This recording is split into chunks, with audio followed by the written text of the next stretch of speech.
India LPG data విషయానికి వస్తే మనం ప్రతి సంవత్సరం వాడేది 31.33 million tons per year.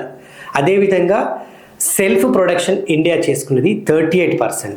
And import అంటే ఇతర దేశాల నుంచి మనం ఇంపోర్ట్ చేసుకుంటే విదేశాల నుంచి 62%. అండ్ కరెంట్ రిజర్వ్ లెవెల్స్ కూడా ఆయిల్ రిజర్వ్ లెవెల్స్ కూడా 74 రోజుల వరకు మన ఇండియా ఉంచుకుంది.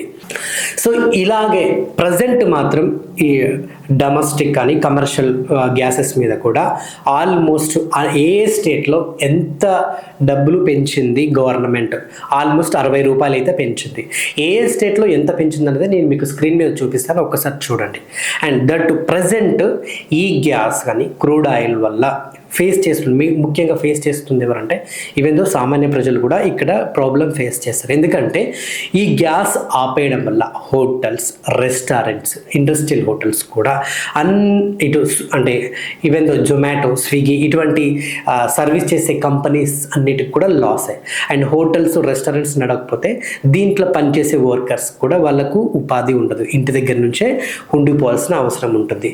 దట్టు చాలా ఇప్పటి వరకు నేను చెప్పాను, కొన్ని పెద్ద పెద్ద ఫుడ్కి సంబంధించిన ఆర్గనైజేషన్స్ ఉంటాయి, అదేవిధంగా కాలేజెస్ ఉంటాయి, స్కూల్స్ ఉంటాయి, హాస్టల్స్ ఉంటాయి, ఈ బయటకు చిన్న చిన్న కర్రీ పాయింట్స్ ఉంటాయి, వీళ్ళంతా చిన్న చిన్న ఫాస్ట్ ఫుడ్ సెంటర్స్, ఇవన్నీ కూడా గ్యాస్ లేకపోతే నడవవు. సో డెఫినెట్గా ఈ ఎఫెక్ట్ అంతా కూడా వీళ్ళ మీద పడుతుంది.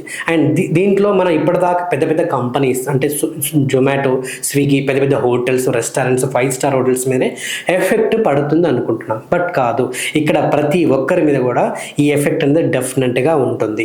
సో ఈ ఎఫెక్ట్ రావద్దని డెఫినెట్గా మనం దేవుణ్ణి కోరుకుందాం. అండ్ నాకు తెలిసి గోల్డెన్ డేస్ అంటారు, మళ్ళీ ఆ గోల్డెన్ డేస్ లాగా వస్తాయేమో.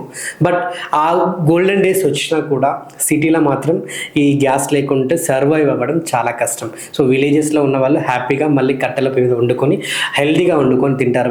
బట్ సిటీలో ఉన్న వాళ్ళకి మాత్రం అది కుదరని పని. సో ఫైనల్లీ అటువంటి సిచ్యువేషన్ రావద్దని అనుకుందాం.